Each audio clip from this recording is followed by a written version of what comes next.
वार्तांकन रोखठोक बातमी।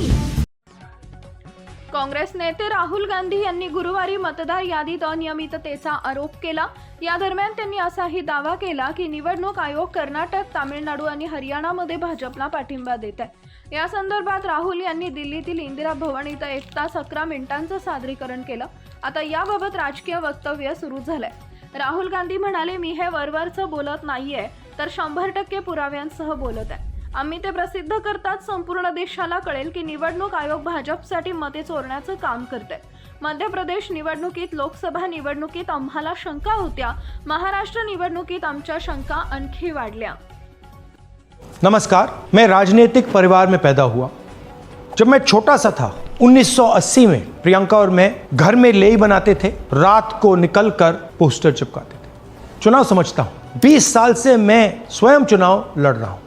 पोलिंग कैसे होती है, पोलिंग बूथ कैसे मैनेज किया जाता है, वोटर लिस्ट, फॉर्म 17, ये सब मैं गहराई से समझता हूं। कुछ समय पहले हमें दाल में काला लगा। चुनाव के नतीजे आते थे, मूड एक तरीके का होता था, रिजल्ट दूसरे तरीके का। मुझे याद है उत्तराखंड में हम चुनाव हारे।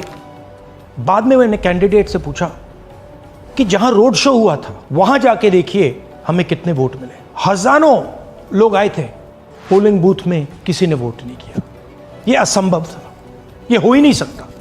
उसके बाद छत्तीसगढ़ और मध्य प्रदेश के रिजल्ट, हमें लगा कुछ ना कुछ गलत हो रहा है। 2018 में मध्य प्रदेश में चुनाव होता है, हम जीतते हैं, हमारी सरकार चोरी हुई थी।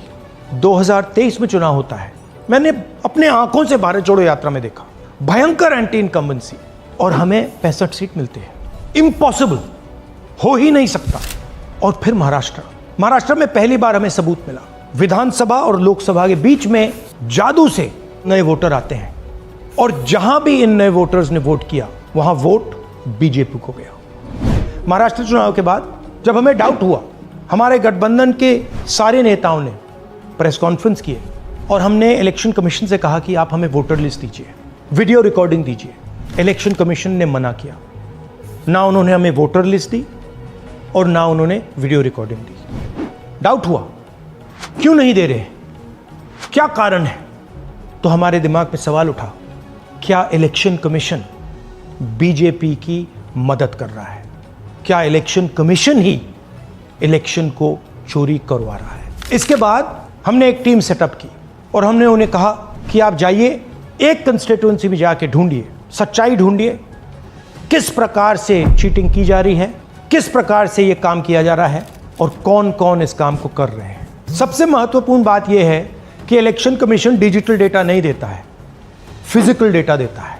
मतलब लाखों कागज में वोटर लिस्ट दे देगा, मगर डिजिटल वोटर लिस्ट किसी को कभी नहीं देता। क्यों नहीं देता? कारण क्या है? कारण है कि अगर डिजिटल डेटा मिल जाए तो इलेक्शन कमीशन की सच्चाई पूरे देश को पता लग जाएगी। हमने टीम को बताया, मैंडेट दी कि आप जाके चेक कीजिए, आप 5-7 सीटों पे पता लगाइए कि चीटिंग हुई, और अगर हुई तो कैसे हुई। टीम ने हमें एक दिन बताया कि 5-7 सीटों पे काम किया ही नहीं जा सकता। क्यों? मैंने उनसे पूछा क्यों नहीं किया जा सकता। उन्होंने मुझे ये कागज दिखाए। ये जो कागज हैं, ये एक लोकसभा के कागज नहीं है, ये एक विधानसभा के कागज हैं, और इन कागजों को हमने मैन्युअली सॉर्ट करना पड़ा। और पूरा का पूरा काम जो हुआ है, इसमें 6 महीने लगे हैं, और एक असेंबली सीट में हम ये काम कर पाए हैं। क्यों? क्योंकि डिजिटल डेटा नहीं दिया जाता। अगर इलेक्शन कमीशन ने हमें डिजिटल डेटा दिया होता तो हम ये कार्रवाई पूरे देश में, हर लोकसभा में, हर विधानसभा में 15 मिनट में करके दिखा देते। हमारे पास अनलिमिटेड रिसोर्सेज नहीं है, इसलिए हमने ये रिसर्च सिर्फ एक लोकसभा में, एक विधानसभा सीट में की। मगर मुझ में अब पूरा भरोसा है कि ऐसी 100 से ज्यादा सीटें हैं हिंदुस्तान में। जो यहां हुआ है उन सीटों में भी हुआ है। और याद रखिए, अगर बीजेपी को 10-15 सीटें कम आती तो आज नरेंद्र मोदी प्रधानमंत्री नहीं होते, इंडिया गठबंधन की सरकार होती। जांच ने 5 तरीके की चोरी पकड़ी है। डुप्लीकेट वोटर, जिसका मतलब एक वोटर के नाम वोटर लिस्ट में अनेक जगह आ रहे हैं। फेक एड्रेस, मतलब एड्रेस है ही नहीं, या फिर house number 0। Bulk voter in single address, मतलब एक छोटे से घर में 40, 50, 60 लोग रह रहे हैं। इनवैलिड फोटोज, छोटी सी फोटो है या फिर फोटो ही नहीं है। और वो जो छोटी फोटो है वो दिखती भी नहीं है, कौन है किसका चेहरा है नहीं पता लग सकता।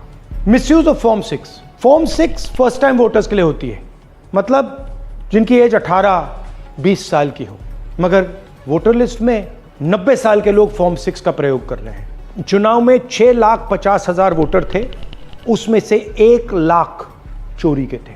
अब मैं आपको 5 उदाहरण देता हूं। ये देखिए गुरकीरत सिंह डांग, इसका नाम 4 अलग अलग बूथों पे आता है।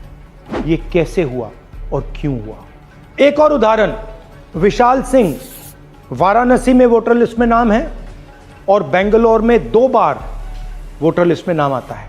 क्या ये वाराणसी में वोट कर रहे हैं या बेंगलोर में वोट कर रहे हैं या दोनों जगह वोट कर रहे हैं? एक और उदाहरण देखिए, हाउस नंबर 0।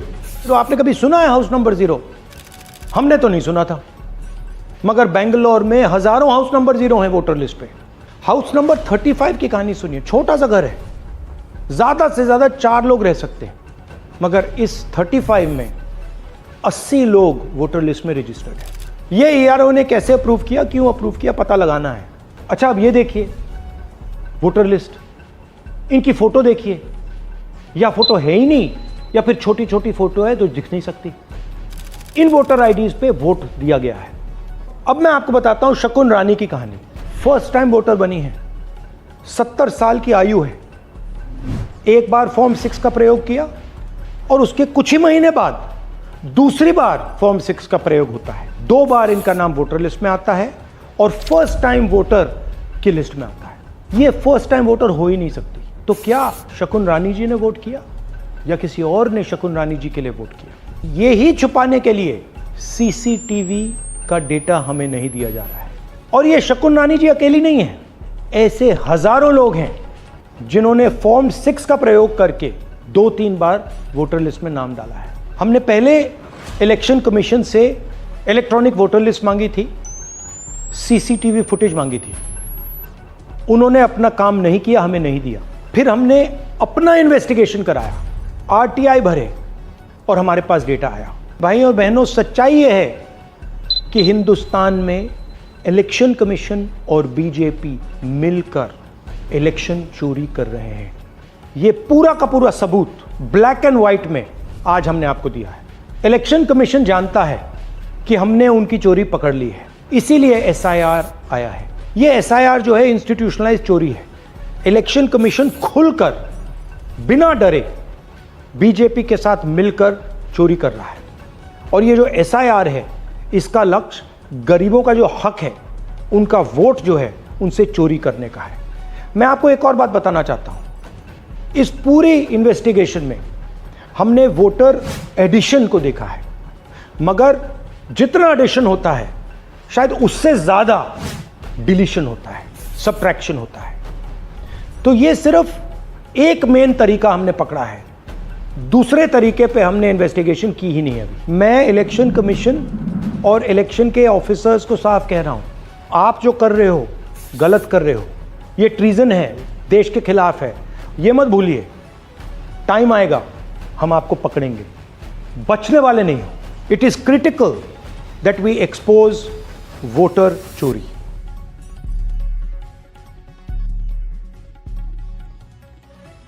महाराष्ट्रातील महत्त्वाच्या आणि ताज्या बातम्या पाहण्यासाठी आमच्या जय हो न्यूज चॅनलला सबस्क्राईब करा आणि बेल आयकॉन प्रेस करा।